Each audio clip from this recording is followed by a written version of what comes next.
Chers amis, bonsoir. Je voudrais vous présenter ce que j'appellerais l'alphabet d'une certaine réalité de notre société. A comme Afghanistan, B comme Bosnie, C comme Côte d'Ivoire, D comme déverseur de marée noire ou comme Jenin, H comme Haïfa, F comme faim ou comme folie des vaches par la folie des hommes, I comme Irak, M comme Manhattan, P comme prolifération des armes de destruction massive, T comme terrorisme, Tchétchénie, Tchernobyl, S comme sida, E comme etc. C'est ainsi que René Guiton introduit ces lettres à Dieu et se pose la question, vivons-nous la pire des époques? D'autres souffrances à peine plus anciennes ressurgissent. Le goût immodéré des hommes pour la guerre semble constituer leur état naturel. Dans son livre « Le syndrome du Titanic », Nicolas Hulot dit que les jours du monde, tels que nous le connaissons, sont comptés. Hélas, comme les passagers du Titanic, nous fonçons dans la nuit noire, en dansant et en riant, alors que les signes annonciateurs du naufrage s'accumulent. Dans l'Étoile mystérieuse, un des albums de Tintin que vous avez peut-être lu, Hergé nous montre un savant atteint par un sacré coup de chaleur et qui prophétisait à qui voulait l'entendre la fin du monde. En effet, chers amis, par rapport aux menaces qui planent sur notre monde du matin au soir, la notion de fin du monde se popularise. Elle devient même banale. Les journaux de tous bords s'en font régulièrement l'écho. Dans un livre intitulé « Entretien sur la fin des temps », quelques témoins contemporains prestigieux s'interrogent sur notre époque troublée. Stephen Jay Gould, paléontologue américain, Jean Delumeau, historien, Jean-Claude Carrière, Umberto Eco, écrivain et cinéaste. Ce dernier dit ceci à propos de la fin du monde. La pensée de la fin des temps est aujourd'hui plus caractéristique du monde laïque que du monde chrétien. Celui-ci fait de cette pensée un objet de méditation et le monde laïque feint de l'ignorer. Mais cette pensée le hante. Étonnant. Cette pensée caractérise davantage le monde laïque que le monde chrétien. Et en effet, les titres des journaux qui apparaissent à l'écran confirment le constat d'Umberto Eco. Mais précisons avec les trois journalistes, Catherine David, Frédéric Lenoir et Jean-Philippe de Tenac, à l'origine de ce livre, Entretien sur la fin des temps, que les peurs de l'avenir qui caractérisent la vision laïque aujourd'hui ne sont pas celles de l'Apocalypse, où il est question d'étoiles qui tombent du ciel, de sauterelles qui s'élancent du puits de l'abîme, et de bêtes qui surgissent de la mer et de la terre. Mais cette vision laïque est imprégnée d'autres peurs aussi effrayantes, telles que la menace nucléaire, le trou dans la couche d'ozone et toutes les possibles catastrophes écologiques. La résurgence de l'intégrisme et des menaces sectaires, le fossé nord-sud, l'horreur économique, la possibilité d'une nouvelle collision avec une météorite. La question que nous réserve l'avenir est donc légitime. Elle est préoccupante. L'Évangile nous raconte l'histoire d'un homme dont les terres avaient beaucoup rapporté, au point où il ne savait plus où stocker ses récoltes. Alors il décida de bâtir de plus grands greniers et de faire ainsi des réserves pour plusieurs années. On ne peut que louer la prévoyance pleine de sagesse de cet homme. C'est un battant. Il est vraiment courageux et déterminé. D'ailleurs, son vocabulaire est celui du fonceur. Je ferai, j'abattrai, je bâtirai, j'amasserai, dit-il. Et finalement, après tout cela, je dirai. Que va-t-il dire? Mon âme, tu as beaucoup de biens en réserve pour plusieurs années. Repose-toi, mange, bois, réjouis-toi. À ce moment précis, Dieu intervient et lui dit, insensé, cette nuit même ton âme te sera redemandée. Et ce que tu as préparé, pour qui sera-ce? Dans l'introduction de cette histoire, le Christ avait rappelé que la vie d'un homme ne dépend pas de ses biens. Notre expérience et celle des autres confirment cela quotidiennement. Ce que cet homme ne peut avoir ou prévoir dans ses constructions, si grandes, si riches, si belles soient-elles, c'est une fenêtre. Une toute petite fenêtre. Une fenêtre ayant un petit trou capable de lui révéler l'avenir. Disons quelques grands traits essentiels de l'avenir. Oui, un avenir qu'il ne connaît pas, qu'il ne maîtrise absolument pas. Une petite fenêtre qui lui permettrait de savoir que cette nuit même, sa vie lui serait prise. Ou alors, tous ces trésors à la suite d'un imprévu, d'un accident, d'une catastrophe, disparaîtraient en l'espace de quelques secondes. Sans aucun doute, certains parmi nous ont vécu de tels drames. Eh bien oui, avoir une fenêtre sur l'avenir, ce serait la fenêtre de l'espoir. Ce serait le souhait de tous. Il y a au fond du cœur humain, et cela depuis toujours, une angoisse de l'avenir, qui se traduit par une curiosité, un désir parfois irrationnel de connaître l'avenir. La plus convaincante démonstration de ce fait est la place qu'occupe l'astrologie dans nos sociétés, même laïques, sociétés qui se prétend rationnelle, mais nous nous réveillons avec les horoscopes et nous dormons avec les horoscopes. Permettez-moi de souligner que pour penser l'avenir, il est nécessaire, je dirais même absolument nécessaire, d'avoir une vision du monde ayant un sens, une direction. Et je vous rappelle les deux grandes visions du monde. La vision orientale, qui est une vision cyclique. C'est ainsi que les hindous parlent de la roue de la réincarnation. Nous sommes des points sur la circonférence de cette roue qui n'arrête pas de tourner. Dans cette vision, on revient toujours au point de départ. Il n'y a pas de projet d'avenir. On tourne en rond. La deuxième vision est appelée vision linéaire. C'est la vision matérialiste, scientifique. Dans cette vision, le monde a eu un commencement, à la suite d'un phénomène appelé populairement Big Bang. Et le monde aura probablement une fin, peut-être par un autre Big Bang. Ou, comme pensent certains, suivant le principe de la survie du plus fort, il y aura toujours une élite pour continuer l'évolution. Une élite appelée, par exemple, Bruce Willis. La vision, et dans cette vision, bien sûr, il n'y a pas tellement de sens. Stephen Jay Gould, justement, dit ceci. L'espèce humaine habite la planète depuis 250 000 ans, en gros. Cela représente 0,0015% de toute l'histoire de la vie, c'est-à-dire le dernier centimètre du kilomètre cosmique. Le monde se portait parfaitement bien sans nous, jusqu'au dernier moment de l'histoire terrestre. Notre apparition semble donc plus le résultat d'une réflexion tardive, accidentelle, que l'apogée d'un dessein conçu de longue date.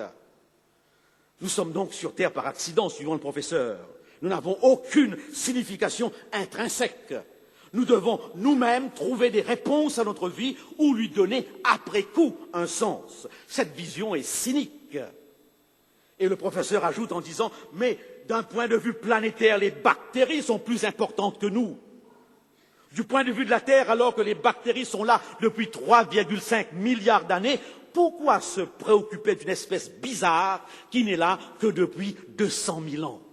Espèce bizarre. »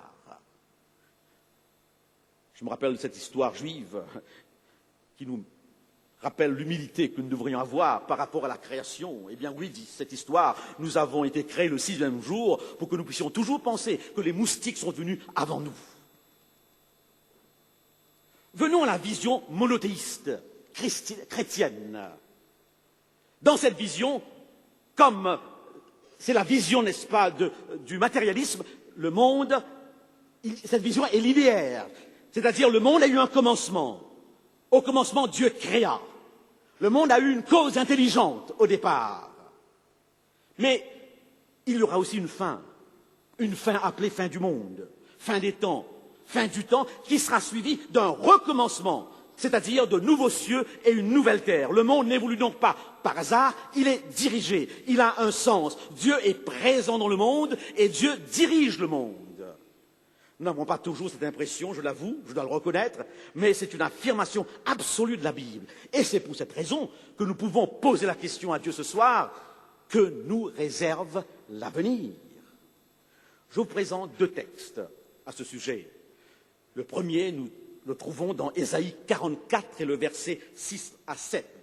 Ésaïe est un des prophètes de l'Ancien Testament. Ainsi parle l'Éternel, le roi d'Israël et son Rédempteur, l'Éternel des armées.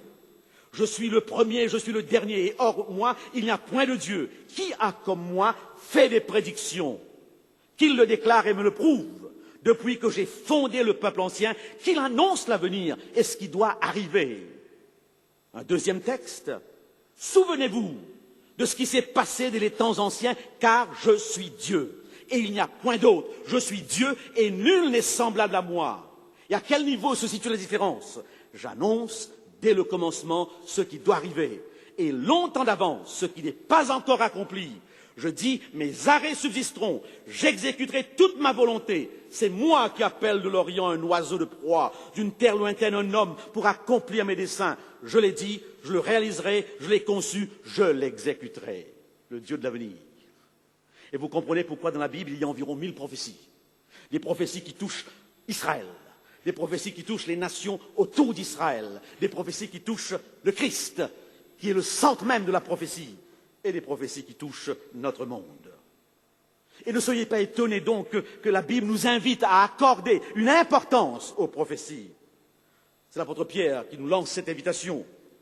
Et nous tenons, dit-il, d'autant plus certaine la parole prophétique, à laquelle vous faites bien de prêter attention, comme à une lampe qui brille dans un lieu obscur, jusqu'à ce que le jour vienne à paraître et que l'étoile du matin se lève dans vos cœurs, sachant tout d'abord, vous-même, qu'aucune prophétie de l'Écriture ne peut être un objet d'interprétation particulière, car ce n'est pas par une volonté d'homme qu'une prophétie a jamais été apportée, mais c'est poussé par le Saint-Esprit que les hommes ont parlé de la part de Dieu. Je relève 4 éléments de ce texte de base. La parole prophétique est certaine, c'est le premier élément. Elle est comparée à une lampe qui brille dans un lieu obscur. Ce n'est pas une lampe au néon, mais une lampe à pétrole, une lampe à huile. C'est-à-dire, elle éclaire la route de celui qui l'utilise et qui, tout en l'utilisant, s'avance. La route s'éclaire au fur et à mesure de la progression des pas. Il faut donc s'engager. Il faut donc avancer. L'objectif de la prophétie n'est pas la satisfaction d'une curiosité personnelle, du scoop médiatique, mais le salut. C'est toujours un livre de salut. La prophétie vient de Dieu, les hommes, c'est-à-dire les prophètes, ont parlé de la part de Dieu. Ils ont été poussés par l'Esprit de Dieu. C'est pourquoi lorsqu'ils parlent, ils disent « parole de l'Éternel ». Ainsi parle l'Éternel. Et finalement, aucune prophétie ne peut être l'objet d'interprétations particulières. C'est-à-dire, il faut faire attention aux interprétations personnelles, folkloriques, sensationnelles, à la manière des interprétations de Nostradamus. Nous sommes bien loin de Nostradamus dans l'approche prophétique biblique. Et pour les éviter, ces interprétations, je voudrais vous rappeler que l'histoire biblique se déroule dans le cadre où vous avez 3 éléments essentiels. La création, la chute, la rédemption. La création nous ramène au début, où tout était parfait. La chute nous rappelle qu'il y a eu une perturbation, une cassure entre Dieu et l'homme, entre l'homme et son environnement. Et la rédemption nous rappelle que Dieu n'abandonne pas l'humanité. Il persiste dans son amour. Il a un projet pour sauver l'humanité. Et Dieu va automatiquement passer par des personnes pour réaliser ce plan. Dans un premier temps, la première alliance, comme on l'appelle, c'est par Abraham et ses descendants, le peuple d'Israël. Dans un deuxième temps, c'est au travers de la deuxième alliance, inaugurée par le Christ, qui institue une nouvelle communauté appelée Église, où il n'y a plus de place pour la race, pour l'ethnie et pour le genre. La restauration commence avec la première venue du Christ et s'achève avec sa deuxième venue. Donc, quand la Bible parle d'avenir, elle le situe par rapport au deuxième retour de Jésus-Christ. C'est pour cette raison que dans Matthieu 24, qui est un chapitre de fin des temps, Jésus dit aux disciples, eh bien qu'il ne restera pas ici pierre sur pierre qui ne soit renversé. Et les disciples étonnés lui posent la question, dis-nous quand cela arrivera-t-il? Quel sera le signe de ton avènement et de la fin du monde? L'élément important ici, c'est l'avènement, c'est le retour. Les signes de la fin du monde présagent, préparent l'événement. Je crois que c'est important de situer ces paramètres. Illustrons maintenant ce que nous avons dit très rapidement par une prophétie. Je l'ai intitulée, cette prophétie, le colosse aux pieds d'argile. C'est une expression courante, très connue, que vous retrouvez dans les journaux et très souvent. Une expression qui désigne une chose dont le fondement est fragile par opposition à son apparence extérieure solide, importante. Cette chose peut être un édifice, une entreprise, un projet, un système, une idéologie. Mais d'où vient cette expression? Elle date de 2500 ans, cette expression. Cette expression, vous la découvrez dans le chapitre 2 du prophète Daniel. Beaucoup de personnes l'utilisent sans trop savoir d'où elle vient.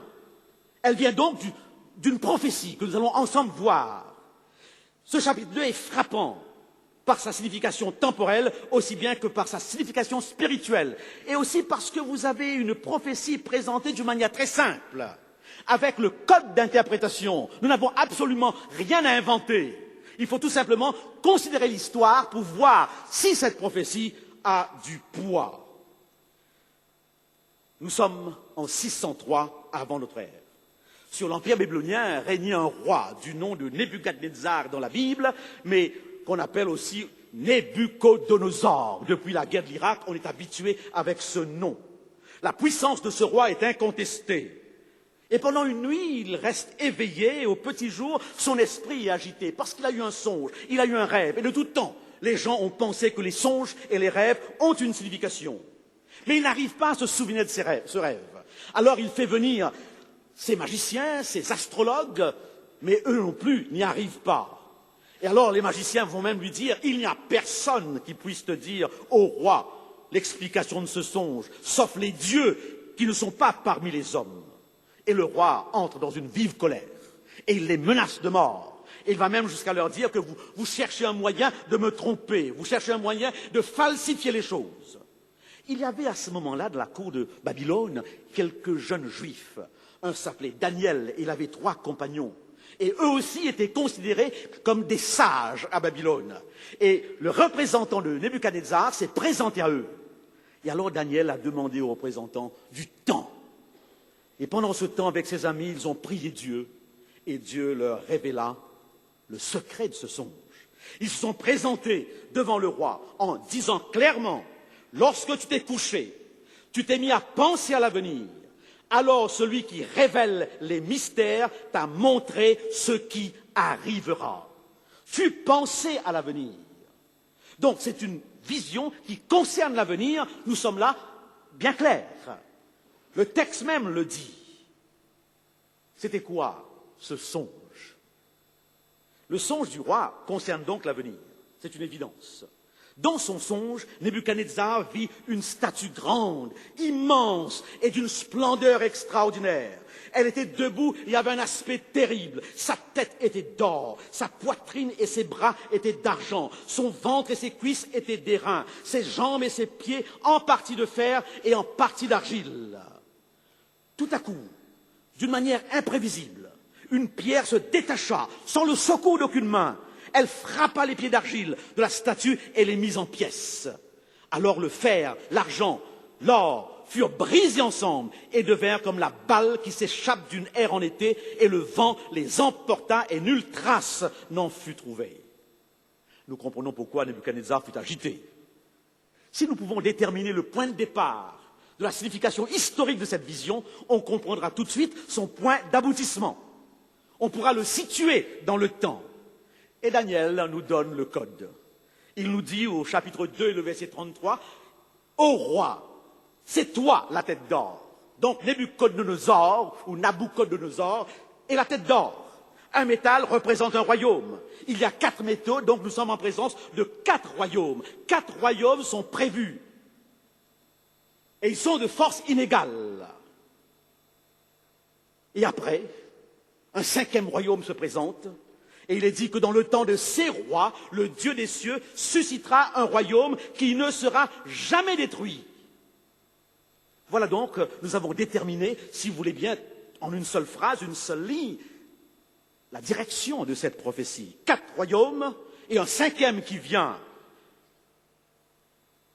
Pascal dit ceci: toute la suite des hommes, pendant le cours de tant de siècles, doit être considérée comme un même homme qui subsiste toujours et apprend continuellement. Il y a une continuité dans l'histoire. Le corps humain n'est pas un ensemble de pièces détachées. Bien au contraire, il y a une unité organique remarquable. Et c'est ainsi que l'histoire des civilisations est marquée par un principe de continuité. Et c'est ainsi que la statue est brisée à la fin, globalement.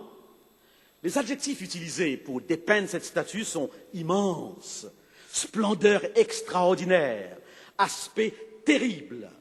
Et ces adjectifs engendrent des sentiments d'admiration, mais mêlés de crainte. N'avons-nous pas là une image de notre civilisation si extraordinaire par sa technologie, capable, n'est-ce pas, de maîtriser l'infiniment grand et l'infiniment petit, mais aussi capable de massacrer? Un dilemme, une ambiguïté dans l'histoire humaine.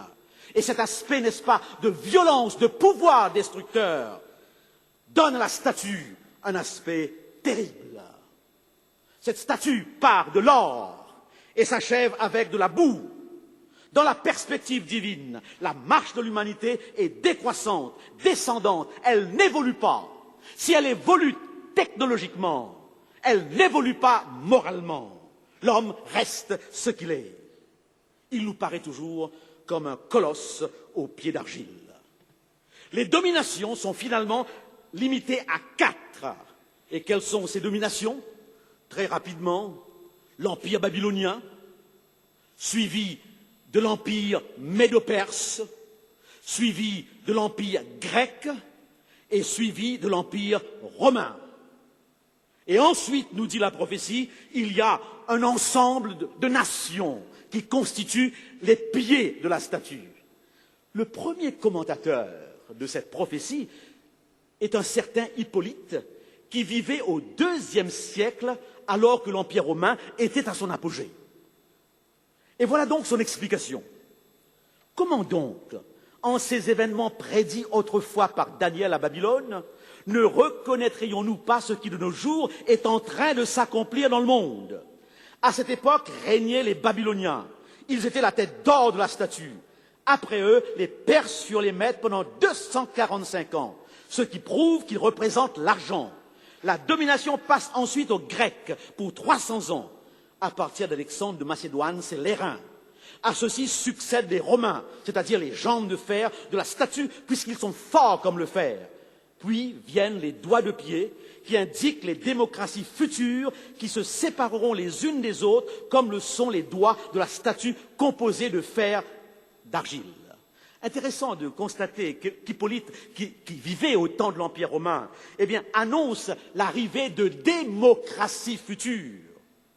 Ces démocraties, nous les connaissons, c'est l'Europe occidentale, issue de ces nations barbares qui ont envahi Rome. C'est notre Europe, ici annoncée dans cette prophétie, si nous restons dans cette ligne d'interprétation.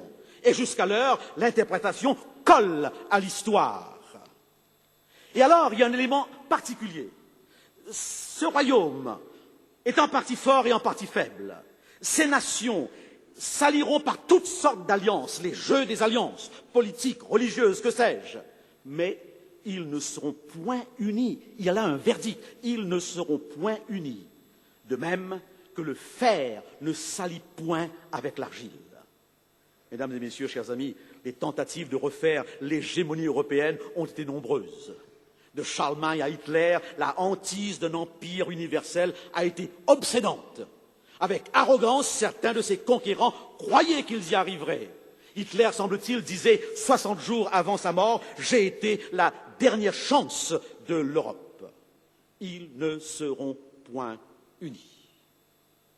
Et ici, je voudrais tout simplement apporter quelques éléments de l'actualité, car l'Europe est au centre de l'actualité actuellement. Mais avant tout, on pourrait se poser une question très intéressante, très importante. Quelle est donc cette argile qui cause la désunification, qui cause la faiblesse de cette statue, de tout projet d'unité? Dans la Bible, un métal est un pouvoir politique, une bête est aussi un pouvoir politique. Mais l'argile a une connotation religieuse. Et cette prophétie semble dire que l'alliance politique et religieuse, l'association politique et religieuse sera toujours un élément négatif, engendrant conflit et persécution. Et c'est là l'histoire de l'Europe. Est-elle unie? Sera-t-elle unie? Eh bien, laissez-moi vous lire tout simplement quelques citations. Je vous laisse le soin de les apprécier et d'apporter votre compréhension. 10 questions qui fâchent l'Europe de Pierre Moscovici. Dans la première partie du chapitre, Pierre Moscovici nous montre que des progrès immenses ont été faits depuis 50 ans. Une seule monnaie actuellement, un système de défense qui se place. On a l'impression que vraiment, on y arrive. Mais il conclut son chapitre en disant « Et pourtant, l'Europe est encore en crise. Elle est en panne, elle inquiète et elle s'inquiète. Elle n'est donc pas encore unie. » Et je lisais la semaine dernière un ouvrage intitulé « Le christianisme, quel impact aujourd'hui ?» Et Alain Duhamel, éditorialiste et journaliste très connu, avec Olivier Abel, Paul Ricoeur, le cardinal Lustiger, s'interroge sur l'Europe. Je vous présente tout simplement quelques éléments venant d'Alain Duhamel. Et je vous laisse le soin, n'est-ce pas, de faire une appréciation. Écoutez les éléments qu'il donne avec comme arrière-plan, ils ne seront jamais unis, malgré toutes les tentatives qu'ils feront. L'Europe et les religions forment un couple indissociable et tumultueux. Historiquement, l'Europe est la fille aînée du christianisme. Europe et christianisme ont une histoire commune, une culture commune, une mémoire commune. En ce sens, la querelle de la Constitution européenne est un paradoxe. Chipoter l'importance historique du christianisme en Europe n'a donc pas de sens. Cela n'enlève pas la signification du judaïsme, de l'islam, de la Grèce, de Rome, des Lumières. Mais que l'Europe ait eu une histoire chrétienne, c'est un fait qu'il est hypocrite et même pharisien de relativiser. Mais cette histoire, ce lien, est un lien de conflit et de division. L'Europe a été à feu et à sang par rapport à ce lien. La guerre de 30 ans, la bataille de la réforme et de la contre-réforme, l'instrumentalisation des passions religieuses par les nations et les empires, la récupération des passions nationales par les religions chrétiennes, etc. Le christianisme et l'Europe, une longue mémoire, mais commune. Mais ce n'est pas toujours, tant s'en faut, une mémoire évangélique. L'argile n'a jamais été un élément pacificateur. Et il nous rappelle, Alain Duhamel, que dans l'Europe des 25, la présence chrétienne est encore très très forte. D'ailleurs, les pères de l'Europe sont tous des catholiques convaincus. Robert Schuman, Konrad Adenauer, Alcide de Gasperi, etc. Sur 10 des nouveaux pays de l'Europe, eh bien, sont encore sous régime chrétien. Chypre, orthodoxe, Lettonie, luthérien et les autres catholiques. 82% de ces nouvelles nations se disent chrétiennes. 6 membres sur 25, eh bien, ont une religion chrétienne d'État. Orthodoxe, luthérienne, anglicane. Certaines constitutions nationales font encore explicitement référence à Dieu. 15 sur les 25 ont un concordat avec le Vatican. La France aussi en a un. L'Alsace, la Lorraine, il y a encore un lien quelque part. Donc, cette Europe est encore, en grande partie, chrétienne. Est-ce que l'argile, jusqu'au bout, jouera son rôle de division, de désunification? L'histoire le confirmera, car la prophétie se vérifie à mesure que l'histoire se déroule. Si vous aviez entendu parler du colosse au pied d'argile, eh bien voilà donc l'histoire du colosse au pied d'argile. Ce colosse est toujours présent. Et j'étais un peu frappé dernièrement lorsque, le 14 juin dernier, au lendemain des élections européennes, PPDA interrogeait un journaliste dans le journal de 20 heures à propos des résultats qui étaient catastrophiques. Le journaliste, eh bien c'est François Bachy. Et il répondait, le taux d'abstention a atteint un niveau record historique. Mais les eurosceptiques ont reculé 2 points en France. La gauche devance la droite, car l'UMP, le colosse parlementaire, se tient sur des pieds d'argile électorale. Est-ce qu'il connaît Daniel II? Je ne sais pas. Mais il dit exactement ce que je vous ai dit. Les parlementaires européens, c'est dans le cadre de l'Europe, eh bien, c'est fragile. Très, très fragile. Mais mesdames et messieurs, chers amis, nous avons dit que c'est le salut l'objectif de la prophétie. Et alors, cette pierre qui est détachée sans le secours d'aucune main annonce un 5e royaume, le royaume de Dieu. Le royaume de Dieu, inauguré par le Christ lorsqu'il est venu sur terre, inauguré dans sa propre personne et dans ses sermons, dans ses discours, il a établi les principes de ce royaume. Et cette prophétie se termine par cette assurance, elle est certaine. Elle est certaine. Jusqu'à l'heure, elle a été certaine. Et tant que l'Europe n'est pas unie, le colosse aux pieds d'argile est une histoire de l'actualité. Eh bien oui, dit Jésus, si vous ne devenez comme des enfants, vous ne pourrez pas entrer dans le royaume des cieux. Pour comprendre simplement les choses, il faut avoir la mentalité de l'enfant, la curiosité de l'enfant, la force de l'enfant, l'ouverture de l'enfant, l'enfant qui n'a pas fini de grandir, qui grandit et qui est prêt à s'ouvrir, oui, aux appels de Dieu, aux invitations de Dieu. Les enfants du monde entier qui n'ont plus rien à espérer, je voudrais faire une prière à tous les maîtres de la terre, à chaque enfant qui disparaît, c'est l'univers qui tire un trait sur un espoir pour l'avenir, de pouvoir nous appartenir. J'ai vu des enfants s'en aller, sourire aux lèvres et cœur léger, vers la mort et le paradis que des adultes avaient promis. Mais quand ils sautaient sur les mines, c'était Mozart qu'on assassine. Si le bonheur est à ce prix, de quel enfer s'est-il nourri? Et combien faudra-t-il payer de silence et d'obscurité pour effacer dans les mémoires le souvenir de leur histoire? Quel testament, quel évangile, quelle main aveugle ou imbécile peut condamner tant d'innocence, un temps de larmes et de souffrance? La peur, la haine et la violence ont mis le feu à leur enfance. Leurs chemins se sont hérissés de misère et de barbelés. Peut-on convaincre un dictateur d'écouter battre un peu son cœur? Peut-on souhaiter un président qu'il pleure aussi de temps en temps? Pour les enfants du monde entier qui n'ont de voix que pour pleurer, je voudrais faire une prière à tous les maîtres de la terre, dans vos sommeils de somnifères où vous dormez les yeux ouverts.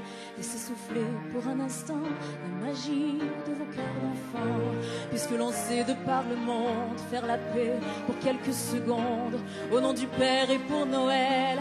Que la trêve soit éternelle, qu'elle taise à jamais les rancœurs et qu'elle apaise au fond du cœur la vengeance et la cruauté. Jusqu'au bout de l'éternité, je n'ai pas l'ombre d'un pouvoir, mais j'ai le cœur rempli d'espoir et de chansons pour aujourd'hui, qui sont des hymnes pour la vie, des ghettos, des bidonvilles, du cœur du siècle et de l'exil. Des voix s'élèvent un peu partout, qui font chanter les gens debout. Vous pouvez fermer vos frontières, bloquer vos ports et vos rivières, mais les chansons voyagent à pied, en secret, dans les cœurs fermés. Ce sont les mères qui les apprennent à leurs enfants qui les reprennent. Elles finiront par éclater sous le ciel de la liberté, pour les enfants du monde entier.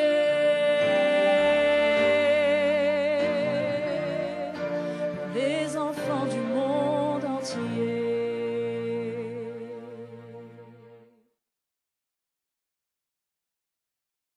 Bonsoir, c'est bon d'être avec vous. Eh bien, au nom de la révélation biblique, et malgré tout ce qui se déchire dans ce monde, je garde confiance. Et je veux rester serein, parce que l'Évangile est un message de sérénité. Je reste serein quant à l'avenir. Et Jésus, quand il annonçait un avenir à l'image de ce qui se passe, hélas, autour de nous aujourd'hui, un avenir sombre, Jésus pourtant disait, oui, le ciel et la terre passeront, mais mes paroles, elles, ne passeront pas. Et parlant, évoquant ces grandes souffrances qui déchirent ce monde, évoquant les catastrophes, les guerres, les famines, les tremblements de terre, Jésus disait, tout cela ne sera que le commencement des douleurs de l'accouchement. Incroyable l'image qu'il compare. Il compare tout cela non pas à une mort, mais à un accouchement. Et l'accouchement, c'est la vie.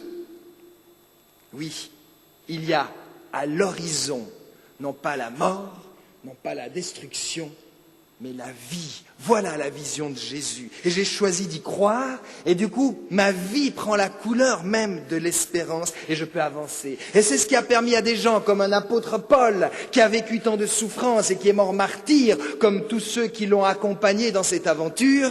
L'apôtre Paul, avec cette vision, était prêt à tout affronter. Et il écrira dans une de ses lettres, « Oui, nous sommes pressés, de toute manière, mais pas écrasés.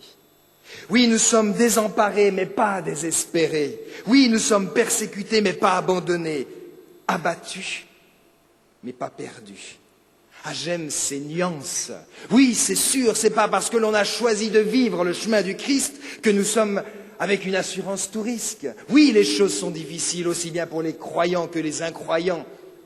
Nous l'avons dit hier, il n'y a pas de frontière devant la souffrance. Mais c'est un regard lucide et réaliste, pourtant optimiste.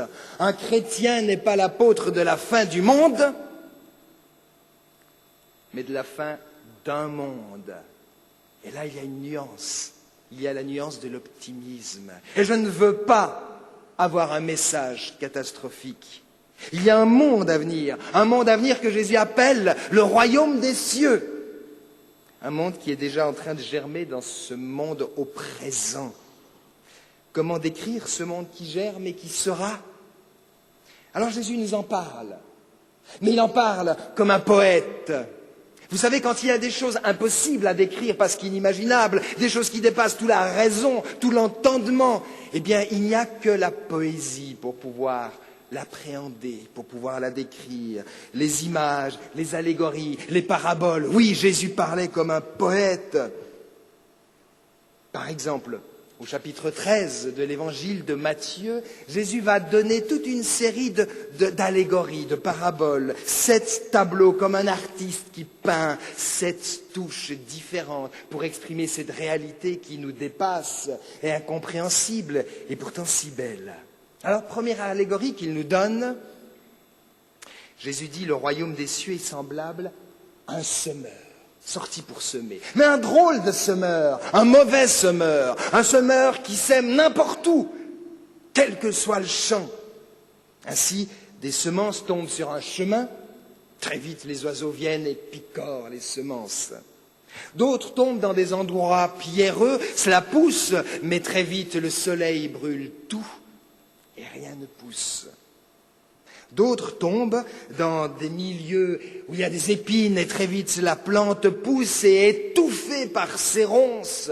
Enfin, quand même, il y a des semences qui tombent dans la bonne terre et puis la semence s'épanouit donnant du fruit au centuple. Ainsi en est-il du message de la perspective du royaume des cieux. Cette vision est semée partout, de manière universelle. Tous peuvent entendre le message de l'Évangile et du royaume des cieux. À nous de décider quelle terre nous voulons lui offrir. Dieu sème, la germination par contre nous appartient, c'est notre choix. Deuxième allégorie de Jésus, deuxième parabole, le royaume des cieux est semblable à un homme également qui sème de la bonne semence dans un champ. Et voilà que pendant la nuit, il y a un petit malin qui vient répandre de la mauvaise graine. Et au moment où la graine pousse, eh bien, les serviteurs du maître découvrent qu'il y a du bon grain qui a poussé, mêlé à de l'ivraie et de la mauvaise herbe. Alors tout de suite, ils vont vers le maître et lui disent, écoute, on va arracher la mauvaise herbe. Et le maître dit, non, surtout pas. Parce qu'à vouloir arracher le mauvais, vous allez risquer de toucher au bon, laissez croître ensemble l'un et l'autre. Ah, combien de fois on a voulu, dans l'Église, dans la religion, dans le christianisme, on a voulu trier, on a voulu éliminer le mal, on a voulu protéger le bien en éliminant le mal, et qu'est-ce que l'on a fait? On a tout détruit. C'est une vision tolérante, patiente, que Jésus nous propose ici. Surtout pas laisser pousser ensemble l'un et l'autre. Et le temps de la moisson venu, je ferai le tri, dit le Maître. Invitation à la patience, laisser germir et grandir ce royaume des cieux. Dans un premier temps, ce royaume est mystérieux. Dans l'attente de la moisson, les citoyens de ce royaume vivent dans une société mixte où cohabitent le bien et le mal, le bon et le mauvais.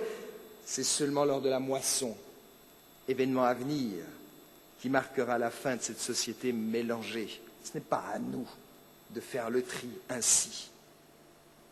Et alors, le royaume des cieux apparaîtra lors de cette moisson dans toute sa visibilité, sa clarté. Le mal alors sera, nous dit Jésus, éliminé à tout jamais. Troisième allégorie de Jésus.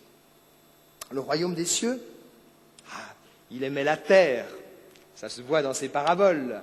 Eh bien, le royaume des cieux est semblable à une graine de moutarde, dit-il, plantée dans un champ, et elle pousse, et elle devient un arbre, et un arbre tellement grand que les oiseaux viennent y nicher. Alors c'est très beau, les oiseaux, c'est poétique, mais c'est complètement faux en botanique. Jésus, soit ne comprend rien à la botanique, j'ai des doutes à le croire, soit il veut apprendre quelque chose. Il veut nous prendre conscience, nous faire comprendre, parce que la moutarde, ça ne devient pas un arbre majestueux comme cela, avec humour, parce que je crois que Jésus a de l'humour. Il veut nous faire comprendre que toute image que l'on donne pour décrire le royaume des cieux est de toute façon une image faussée, une image partielle. Ça ne reste qu'une image d'une réalité qui la dépasse, et de loin. Et c'est pourquoi Jésus prend une image, et puis il montre finalement qu'elle est de toute façon faussée parce que la réalité dépasse cette réalité. Le royaume des cieux, ça sera du jamais vu, plus beau que tout ce que l'on peut imaginer. Alors Jésus parle d'une graine, cette graine minuscule de la moutarde, pour décrire ce royaume. Pourtant, que de promesses dans cette petite graine insignifiante, signe que le royaume, même s'il est encore invisible, il est là, il est semé et il va grandir. Les Juifs, à l'époque de Jésus, s'attendaient à ce que ce royaume soit immédiatement semblable à un arbre majestueux sous lequel les nations pourraient trouver refuge. Comment ce royaume glorieux pouvait-il avoir un quelconque rapport avec cette petite poignée d'individus, ces disciples venus d'un petit peuple, ces quelques gens, ces quelques femmes? Comment pouvoir imaginer un royaume naître avec cette petite semence de rien du tout, dans l'intimité, dans l'anonymat, même dans le rejet? Plus tard, beaucoup plus tard, la gloire, la majesté. Quatrième allégorie de Jésus. Le royaume des cieux, dit-il, est semblable à du levain qu'une femme a mis dans 40 kilos de farine. Mesdames, je suis sûr que vous avez tous au moins 40 kilos dans vos armoires pour préparer le pain du matin. C'est une image encore qui dépasse tout entendement, qui est folle, parce que Jésus aimait ce brin de folie. Oui, le royaume des cieux qui un jour, c'est ma foi, c'est mon espérance communiquée par l'évangile de Jésus-Christ, gouvernera toute la terre, est entré dans ce monde sous une forme à peine perceptible, comme ce levain dans 40 kilos de farine. Dans un premier temps, le levain semble complètement disparaître, être absorbé par toute cette farine. Il en est ainsi du levain du royaume que Jésus est venu introduire dans ce monde. Mais un jour, tout le poids de ce monde sera soulevé par l'effet de ce levain. Voilà la vision de Jésus. Et alors, ce sera le règne de Dieu. Cinquième allégorie. Dans un même esprit, Jésus compare le royaume des cieux à un trésor qui est caché dans un champ. Et voilà que le serviteur du maître, alors qu'il laboure le champ, découvre ce trésor. Et alors, honnête comme tout, il laisse le trésor, mais il va vendre tout ce qu'il a, parce que ce trésor devient sa priorité de sa vie. Et il vend tout pour acheter le champ pour acquérir ce trésor. Oui, le trésor de Dieu est là, il est bien caché, et un jour il se révélera dans tout son éclat. 6e allégorie de Jésus. Le royaume des cieux est semblable à un chercheur de perles. Alors cette fois-ci, Jésus ne met pas en évidence la perle, c'est pas la même chose que la parabole du trésor. Jésus n'a pas dit le royaume des cieux est semblable à une perle. Il a dit le royaume des cieux est semblable à un chercheur de perles. Et cette fois, avant l'objet, le royaume des cieux, c'est d'abord une attitude. C'est l'attitude de celui qui est dans la quête du royaume. Vous êtes des chercheurs de perles, sinon vous ne seriez pas là, ici, ce soir, dans cette quête. Nous sommes ensemble marcheurs, en marche vers ce royaume des cieux. 7e allégorie, le royaume des cieux est semblable à un filet jeté dans la mer et qui rassemble des poissons de toute espèce. Puis le tri se fera sur la berge lorsque le bateau accostera. Il en sera de même à la fin de ce monde, dit Jésus, lors du grand tri opéré par le Maître de la vie. Alors sera pleinement apparent le règne de Dieu. Remarquez que Jésus insiste, le filet rassemble des poissons de toute espèce. Le royaume des cieux est un royaume universel. Une invitation qui est faite à l'humanité tout entière, quelle que soit sa race, quelle que soit sa culture, quelle que soit sa religion. Et encore une dernière allégorie parmi tant d'autres que Jésus nous offre pour décrire ce royaume, une allégorie que Jésus a prononcée à plusieurs reprises tant il aimait particulièrement celle-là. Le royaume des cieux est semblable à un roi qui fit des noces pour son fils. Ah, Jésus était quelqu'un de joyeux, qui aimait la fête, et on y reviendra dans une autre conférence. Jésus rayonnait de bonheur communicatif, de bonheur au présent, et pas seulement un bonheur à venir. Non, pour lui, la fin de ce monde, une catastrophe, non. Non, il ne l'envisage pas en termes de catastrophe, il l'envisage en termes de fête, de banquet de noces, d'un festin. Dans cette parabole, les invités à la fête refusent l'invitation. Oh, il y en a qui disent, désolé, je ne peux pas venir, je me suis acheté une paire de bœufs, si on transpose, j'ai acheté une Porsche, il faut que j'aille l'essayer. Quand même, on n'achète pas une Porsche si on ne l'essaye pas avant. Un autre dit, je me suis marié, il n'avait qu'à venir avec son épouse.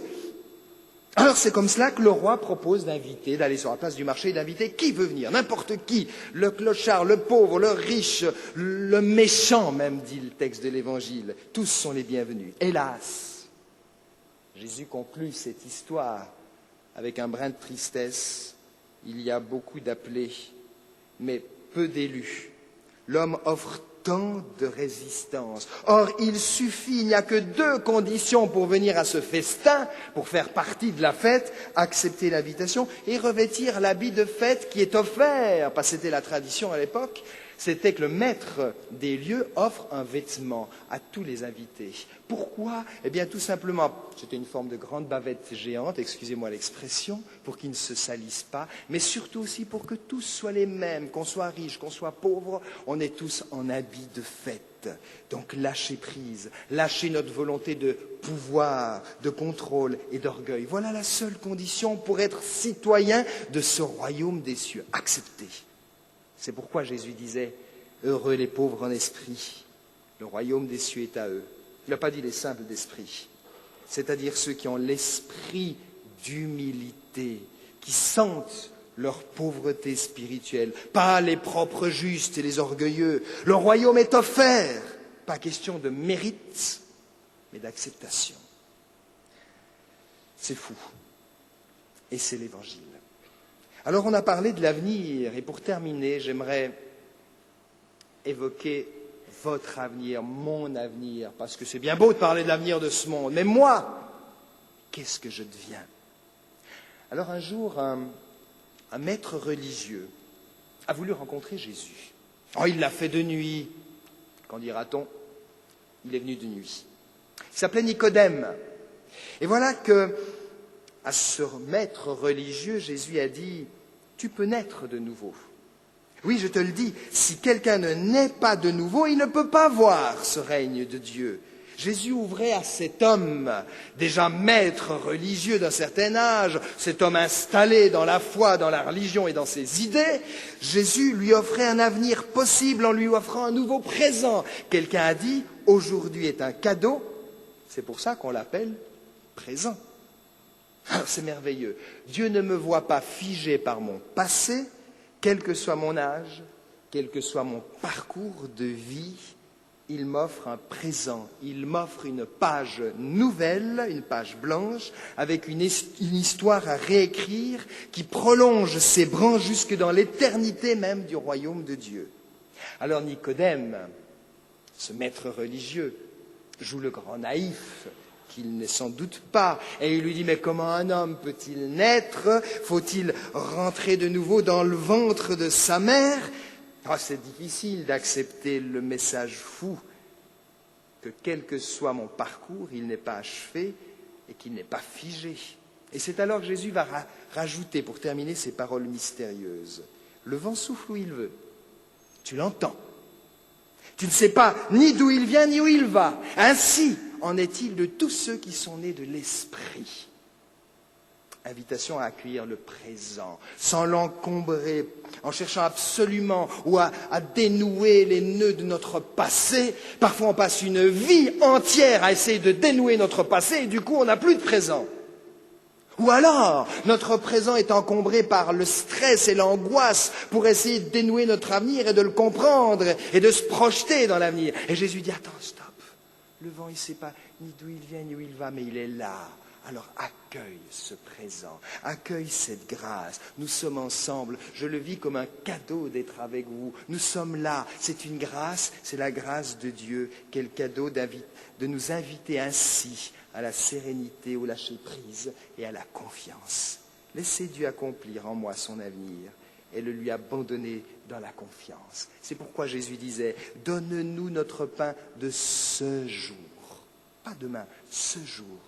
Ne vous inquiétez pas, dit-il, du lendemain, car le lendemain s'inquiétera de lui-même. Et Nicodème avait bien du mal à s'abandonner. Et c'est pourquoi Jésus continue en disant, quiconque croit en moi a la vie éternelle. Il n'a pas dit aura la vie éternelle s'il a fait ceci, ceci ou cela. Non, quiconque croit en moi a la vie éternelle. C'est un présent, c'est un cadeau.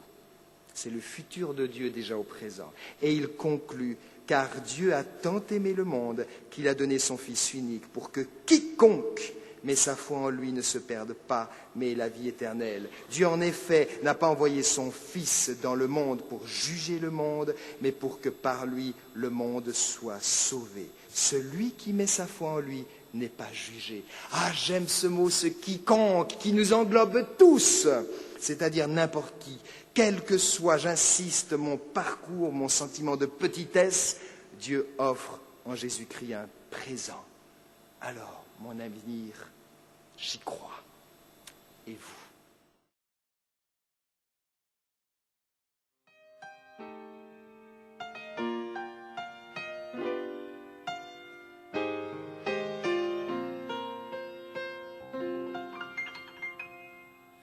Plus de toi, Seigneur, plus de toi, plus de ta ressemblance en moi, plus de ton esprit, ta vie, ta volonté, plus de toi, Seigneur, plus de toi. Plus de toi, Seigneur, plus de toi, plus de ta ressemblance en moi,